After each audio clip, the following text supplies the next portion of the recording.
Guys, we're here to talk about, I want to give you the basic blueprint to make 10 grand a month in wholesaling. And honestly, this is the easy one. This is the one, if you're just getting out started wholesaling, this is a video you want to pay attention to because number one, I'm not charging it for you. Number two, I'm going to give you the blueprint for it. And by the time I'm done this, I'm going to show you exactly where to get it to go in much greater depth. And here's the really cool part is you can grab this today. You can review it anytime you want. And my favorite part is it's 100% free because my goal is to teach as many people, not only to get started in wholesaling, but teach them how to get their first deal and then teach them how to make their first $100,000. If you're signed on board, let's do it. I'm like especially amped up today. I don't know what's going on today. I don't know if there's any type of event going on, but I don't know. I'm jacked up today. I'm fired up. So now I have a lot more knowledge and I'm going to show you what you need to be successful today in understanding if I can teach a 17-year-old kid, excluding my son, how to do this business. And the most important thing I taught him was how to take action and how to do the business correctly. You have no excuse. So if you want to be successful in wholesaling, you just got to put in the work. There is no substitute for hard work, but you got to work smart. So let's jump into it. We always talk about the 3-3-3 approach. So this is the first step. So don't worry, guys. This is recorded. You can play it back. So if you're taking diligent notes, I like to take notes because sometimes the physical act of writing just wires to my brain, but I'm an old school guy. Kind of shows you my age. But if you guys like to go back and watch videos like my son does, you can do that too. And the only thing is just play it over and over and stop it at your pace and take notes. So it's called the 3-3 approach. That's for your lists. That's going to be for your marketing channels, and it's going to be your disposition. So unless you just fell off this earth, let me break this down for you. And by the way, I go in much deeper in freewholesaling.com because I only get so much time to spend with you guys, but I'm giving you the highlights. So 3-3-3 approach, lists, marketing, and dispositions. The first one is driving for dollars, government list and paid list. So driving for dollars is the art of driving around and looking for houses that are just ugly. High grass, blue tarp roofs, boarded up windows. You guys know the drill. Apparently there's courses out on this stuff, but I guess people will buy anything. You don't need a course for driving for dollars. It's really actually common sense. I teach it all for free at freewholesaling.com. But honestly, guys, I learned this the first day of wholesaling, and it was probably one of the best sources. Go out and find ugly houses, and we're going to find a way to get in touch with them. The next one is government list. And these are lists that are generated at your county level, typically. And this is going to include your courthouses and your building departments. And these lists are going to be just your foreclosure list. It's going to be your eviction list. It's going to be, you could put divorce list on there. I'm not a big fan of the divorce list. You have probates, phenomenal. Oh my God, if you're not doing probates, I need to shake this mic and smack you over the head with it. And then you can break down to the building departments and do fire damage properties from your local fire departments and your water shutoffs. And don't forget, one of the most valuable lists is code violations. Now, your biggest obstacle with these lists is you're going to get some resistance because they have privacy policies. We can't do it's public information argument anymore because they're going to hide behind the policy. So to overcome resistance, you got to beat it with resistance. So understand going into that. And then the third one is going to be your paid list. You're going to be your listrei.com, anything like that, because sometimes it is efficient to pay a small service fee to get access to the information. We all live busy lives. But honestly, you can get all this stuff for free. You don't have to have a paid list. But I look at a paid list as it's a lot cheaper than hiring another employee. And for that purpose I want you to understand that. So that is going to be your list. Let me know if you have any questions on the list. Now, as far as the marketing channels, cold calling, I'm going to beat you to death on it because honestly, if you don't have a lot of money, it's the fastest way to get through volume, which is what you need when you start. The next one is SMS, also known as texting. One of the most phenomenal ways you can do it. It's going to cost you a little bit of money because you have to use a service and you have to skip trace. But the scalability of SMS, there's very few that can match it. The key with SMS texting is you have to convert them from your phone. I get phone calls. You have to convert them from a text to a phone call. Don't think you can automatically take deals down via text. Very rarely you can do it, but the idea is you have to engage them to qualify them. And the only way you can do that is you got to get people on the phone. The last one's going to be direct mail. This is a less likely source if you're just starting out, because the reality is you don't have the experience to talk to sellers. And I don't want you to risk marketing dollars if you don't know how to take down deals. So Rick, how do I learn to take down deals? It's simple. Tons of cold calling, direct mail, and driving for dollars, and even reverse driving for dollars, which is the technique. This is another marketing channel. It really falls under driving for dollars. But you go out and put like a sticky note. So you like your yellow Post-it notes, and you can use a stamp or you can handwrite it. It says, I got a quick question about your house. I'll take my pre-foreclosure list or my code violation list, and I'll go ahead and put sticky notes on it. And then if I put 100 out there and 10 or 15 people call me back, I save a lot of time and aggravation. And it works out perfectly to do that. So those are our marketing channels. I am blasting through this because I want to get to the phone call. So the next one, we're talking about dispositions. So once you get them under contract, you have to quickly find a way to dispose of these properties, AKA sell them. And it's real simple. You want to pull up the cash sales, which you can, the easiest way is use listrei.com, or you could, for rents. Why for rents? Because these are landlords always eagerly looking to buy properties that they can't get a good price on MLS. They love to get off-market deals, and that's where you and me as the wholesaler comes in, and that's when you do it. And then the last one, guys, I still love auctions, man. I went to the auction last week for a commercial property, and based on the amount of people that show up and how the bidding goes, and like I love to hear people's feedback, it's probably one of the best places to get info. Now, I don't want you bidding at these. You do not want to bid on an auction because he or she that pays the most loses the most. As wholesalers, our job's never to pay the most, period. And the auction, its whole design is to use the FOMO, the fear of missing out. If you don't pay, this person's going to outbid you for $500, and you're willing to lose the property. I find the whole mantra of doing auctions just amazing. It's really like a human experiment. And what I find out is people like to compete at auctions. They take it very personally. I've seen auctions where nobody bid. This is dead true. This was a long time ago, I went to an auction during a very down market, and guys, we're kind of heading that way, and nobody bidded on the property. Nobody bidded on me. And what I did is I let the smoke settle. I went up to the auctioneer and I go, I can't help but see the problem you have here. Are you interested in negotiating an offer with me directly with the homeowner? And here's the key. I told the auctioneer, which is a realtor, which I believe was a broker, I'm happy to pay your fee. 45 minutes later, I cut a deal. She was a little old lady, and she just wanted to get rid of the house. Guys, if you ever go to an auction and nobody bids, you should lick your chops because they are wide open to talking to the wholesaler. I know it's rare, but every now and then it happens. But really the purpose of going to the auction is take the temperature of what's going on in the market and gather as much information as possible. So I'm learning about this new technique. You guys know I'm old. So like you can take your phone and you can have a digital business card and scan it and bump the other person. People don't even exchange business cards anymore. I still like to, but the reality is it's never been easier to exchange information, and you really need to take advantage of doing that. So I love auctions, man. Like auctions is just fun. It's like I have more fun at auction than anybody else. And like I just go to like, it's amazing. I remember at the peak of the market. So I've been through two really peak markets. I remember showing up in an auction in 2006 or maybe early 2007, right before the market hit. One house, ready for this? 280 people showed up. It was unbelievable. I went to auction every house after that. And then back in 2011, I went to an auction. Nobody bid on the property, the same area, same neighborhood. And I wind up buying it for a steal of a deal. Why? Because people are emotional about it. And you have to understand in wholesaling, you're dealing with people. It's not really the property, it's the people.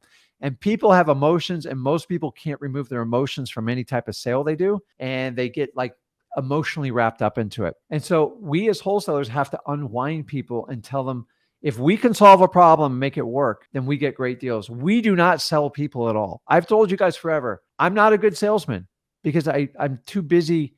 Like, I just like to be truthful. It's just easier because you don't have to remember the lies. And for that reason, guys, go to the auctions. They're dynamite.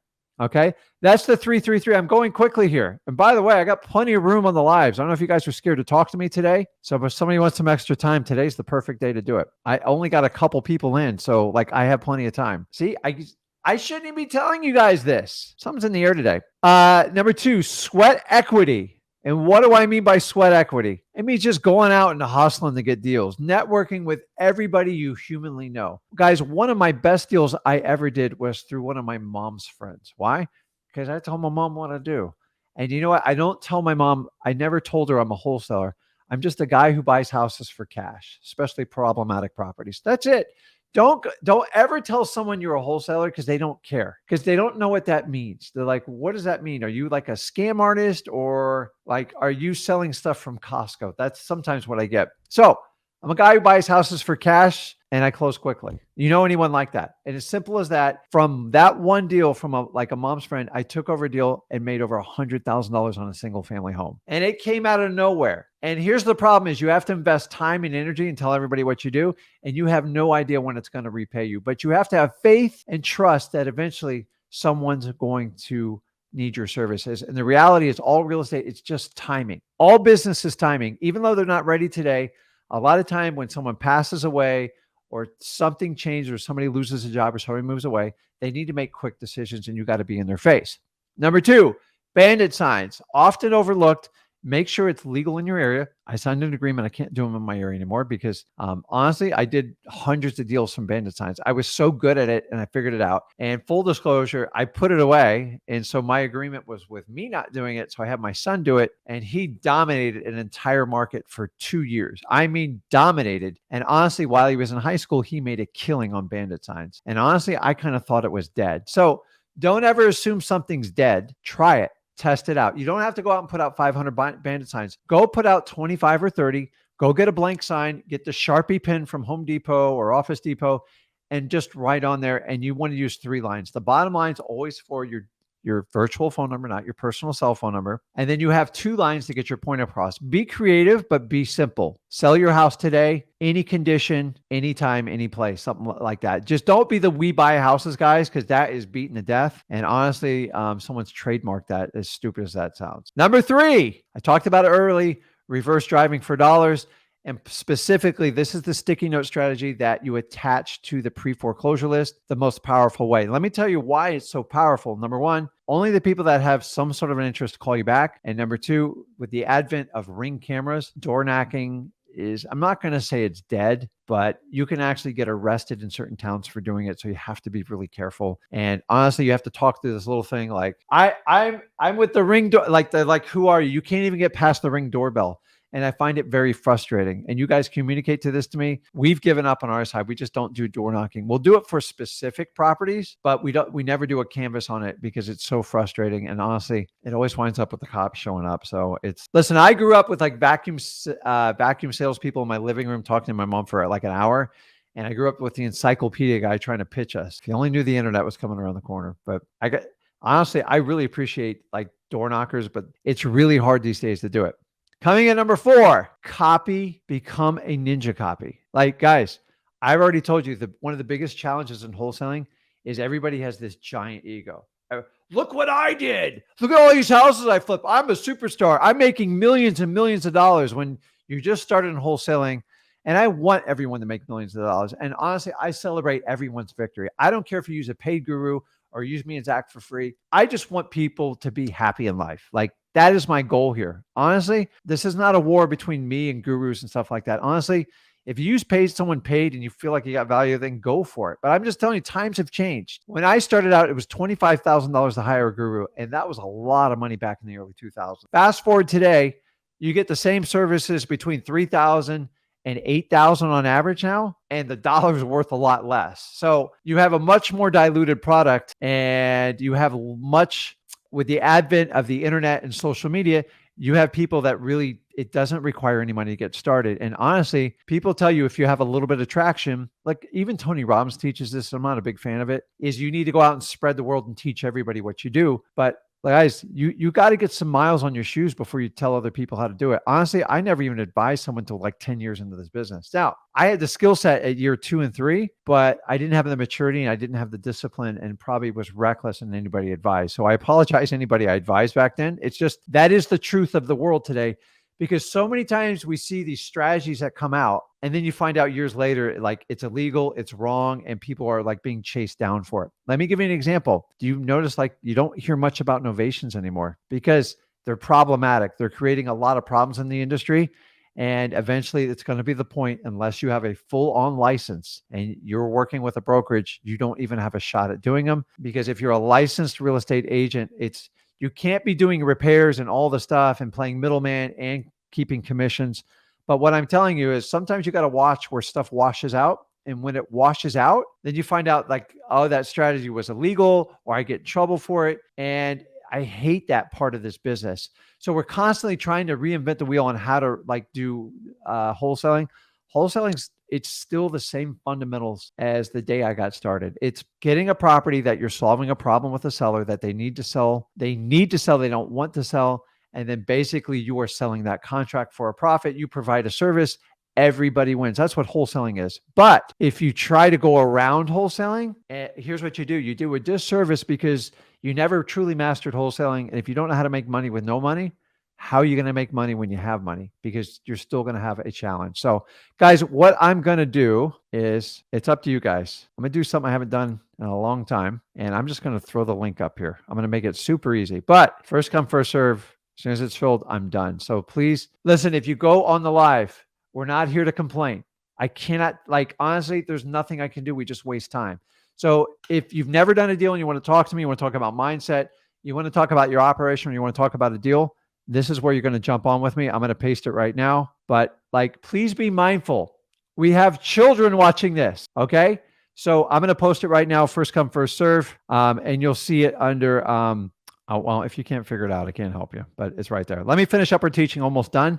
And then we're going to jump on and answer questions. So anyways, if you lose your ego and you utilize other wholesalers' ego, you can easily reverse engineer anyone's success trail. How do I know this? Because I still do it to this day. Why do I have to go out and spend money when I find someone in a certain market? I get on their cash buyers list because I know they don't filter it out because they're bragging about they have 50,000 cash buyers, which nobody does. I'm sorry. It doesn't, maybe a national database, but even that, probably a huge margin of error. And then I find these zip codes they're having success. I look at the properties they're listing and voila, dude, you just got $5,000 of free information. Utilize it. They make it public. There's nothing illegal about it. I try to protect you guys so when you become successful, you don't make these mistakes, because when you get traction in the market, the last thing you want to do is give away. It's like giving away a map to gold. This is why most gurus sell you a map, because it's a map to nowhere. So the reality, if you actually find the gold, why would you let everybody sign up on your cash buyers list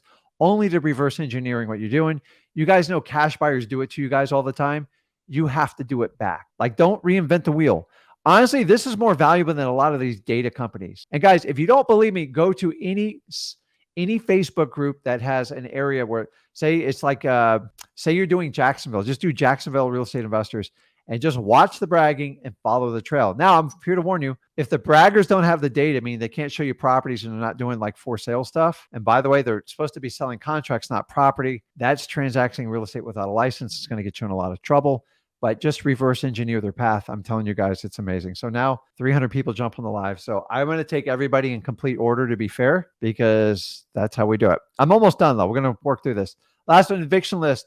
Eviction list is all about timing. It's at your local county courthouse. Just find the department. The day the thing hits, pull it. Give you an example. If you're in the state of Michigan on your eviction list, they typically put the landlord's phone number. I don't have that luxury in the state of Florida. So identify quickly on how you can get that information. So if you're in a state like Michigan, you don't even have to skip trace. So if we're talking about your hustle muscle, you don't have to spend a dime. You just got to call and contact people. And please do not forget Zillow FSBOs. Listen, it's super convenient up front, pain in the ass on the back. I know I'm not supposed to cuss, but I apologize. So earmuff it, kids.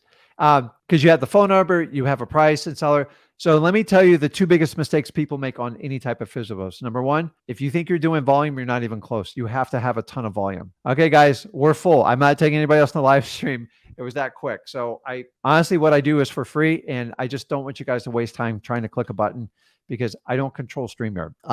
So you got to have a lot of volume in Zillow, especially Zillow FSBOs. You have to make it work. Number two, we found this out the hard way through our JV program. A lot of these land deals you guys are chasing down on FSBOs, they're scams. They don't own the land and they waste your time. And that's why you're making so much progress. In the end, you find out they don't even own the property. So I'm just telling you, be careful when you're trying to do land specifically on Zillow, because it's become challenging lately. So some sort of scam artist has found a secret. They're trying to get someone to wire them a deposit, and make sure you guys use legitimate title companies. What else? So we talk about volume. We talked about land deals. And here's the biggest problem. Ready? You guys always, most of you think that whatever the price that the FSBO owner puts on there, that is the market value. It typically is not. It's usually way over. So for instance, if somebody puts something on Zillow for $150,000, and you get a contract price of 100,000, you go, man, I just knocked the price down majorly. Maybe the property's only worth 75,000. So please don't use the list price as like that's gospel. That's the number. You have to go and just go through. I don't care if you go through prop, batch, use Zillow, Zestimate, like whatever, and just kind of figure it out, because so many of you think you're getting a discount because you knocked them off their price. They're trying to play the realtor game with, and they're not realtors, and they mark it up even worse than a realtor does, in my opinion. So a lot of you guys go, oh, 150, I got 100, Rick, it's a great deal. And then I got to let you know through a program, the property's only worth 78,000. And you're like, well, what do? I go, you got to go get the right price. And I want you to understand what a FSBO is listed for. Most of the time, it's not a factual ARV. And you got to find out what they're hiding from you too. Okay, I'm moving through here. Digital bandit signs. Now, I know Zach coined this phrase, but this is the art of using AI today. Like in our free wholesaling course, we have a whole AI section, which we're updating weekly. Now, keep in mind, we're testing the data, and I don't like to just throw crap out there, but I will tell you the amount of digital stuff you can write is absolutely amazing. You can use AI through ChatGPT to write ad copy. If you're really bad and weak at this is amazing. So if you want to post Craigslist ads, do the Facebook groups, we show you like the zero marketing method. AI is absolutely amazing for this. And then really you organically reach out to these groups where you have some credentials, and then you find people say, listen, just to let you know, I buy houses for cash all the time. I love dogs. I feed them bones. I walk them. But if you guys want to get together and talk about our dogs, but if you happen to have a house you need to sell quickly, I'm your guy, and I'll hang out with your dog. Something like that. Not exactly, but like I do it in the fishing community. I've bought plenty of houses from other fishermen. Why? Because I have a natural built-in rapport and I have trust. And the problem is most people come in groups. They come into our group too, Wholesaling for Houses Real, and their immediate post is, where your cash buyers at? Or, hey, DM me. I'll show you. I got a secret way to do zero marketing method. And every time you guys do that, you're going to get knocked out, and it's a one and done. I just don't have time for it. I don't play games on this channel. We want it done correctly. So if you guys want to go over, there's plenty of sites that you can spam. It's not going to happen here. And the next person that DM me is, why did you get kicked out of the group? The last thing me and Zach ever want to do is kick someone out of the group. But once you break the rules once, I just assume you're going to keep doing it because you don't pay attention. Go get a paid guru. I'm not going to tolerate it. Zach doesn't tolerate it. So if you join the group, if you're not going to follow the rules, you're going to try to sell stuff, not add value, and you're very selfish, you're out. If you need me to spoon feed why you got kicked out, go look at your post. I promise you, I have a screenshot. And so there's some very slick people that try to DM you. Me and Zach don't ask you for money, period. We don't do it, okay? Like I'm not going to do it through a DM. I promise you that. I'm never going to DM. So like, and then, oh, I didn't do it. It's like, get out. So we don't talk about digital currency, any of that crap. So honestly, we don't expose you. So many gurus for months and months, they bragged about crypto, all this other stuff. And now when someone DMs you that looks like their account, which there's a lot of scammers out there, like, oh, are they talking about this? And it gets confusing. So we want to avoid anything. We only talk about wholesaling here. So that's a good one. And last one, direct mail. I don't want you to start out doing it, but if you have the skill set to talk to people, some of you guys come from another industry where you're very good at talking to people. You should consider direct mail if you can work a budget. The key with direct mail is you got to have 3 months discipline on it. 3 months. I promise you, you will make money if you know how to talk to people. The reality is a lot of you are learning how to talk to people, and that's fine. I don't want you to practice on direct mail because it can get expensive. So maybe you wait till you do 5 or 6 deals and then you switch over to direct mail. That's my suggestion to you. Every guru wants you to start on direct mail. Why? Because it's easy for them. Because you have to pay for leads and stuff like that. If you can figure out how to craft and do wholesaling without paying for leads, other than some of the simple list services we recommend, you will do amazing things. The problem is, if you start out with direct mail or these paid services and you get a deal or two, where are you going to go from there? Because that's the only skill set you have. I'm telling you, expand your horizons, add direct mail down the road. And if you want to learn more how to do it, if you go through Mailing Mastery, I think it's mailingmastery.com. I'll post it up here. I teach you 100% for free. You got to get a good education. You got to understand someone that's done it their entire career. I know the pitfalls in direct mail. Most of the stuff you see direct mail, it doesn't work. It doesn't work because they don't understand it. I make so much money with direct mail. Like, I love it. I would never stop doing it. And if you want to explore that, me and Zach are the people to help you do it because we are absolute experts. And we've crafted a product with a niche within it that just dominates everything. And I keep it secret for everybody in this group. So use it or lose it type of deal. It doesn't cost you anything. And the last thing is, this is one of the ways I got started on wholesaling, is I JV'd a lot. I was really good at finding motivated sellers. I sucked at the dispo side. So I would bring in other people that helped me sell the deals, and they couldn't believe I would let them make the money. But honestly, I was doing really good volume. And honestly, I was a little bit lazy on the dispo side, but that's okay. They provided a service, and I learned how to negotiate better deals, and it helped me learn dispos. So if you're going to JV with someone, if you're really good at dispos and you find someone that's really good at acquisitions, you try to swap each other's skill set, because eventually you either work together or you separate. Nobody ever does it forever. So like, if you're going to sign up with someone dispos or acquisitions, just say, listen, I'll partner up with you, but you got to show me what you're doing. If they don't want to show it to you, run. Like, it's a really selfish mood. It's crappy. And I don't like working with people like that. There's a lot of people out there, I'll do your dispo, but I'll never tell you how to do it. Okay. Well, I'll use you for a deal or two, and I go find someone else that'll help me do it, right? And I'm going to beat you guys up on this. Cold call. It works. A lot of you guys are starting with little to no money, and I'm just telling you, there is no more efficient way in cold calling, because if you had to go meet with 100 people physically, I can call 10,000 people faster than you can meet with 100. I promise you. So you're not going to do 10,000 deals. You just want to find a few people that want to work with you. But my mentality is, I look at cold calling in 10,000 batches because I know the volume it takes. If you're looking at cold calling in batches of 2 to 3, listen, I'm not telling you to do 10,000 a day, but you have to have a goal. Like, I'll go through 10,000. If I get 10,000 no's, my persistence is I'll do another 10,000 until I get it. Because the reality is, your first 10,000, that's where you're cutting your teeth to actually learn the business. And I've never had someone actually do 10,000 cold calls with the right list, not make progress towards getting a deal. But sometimes I get people calling me like, I called 30 people and I got nothing. Duh.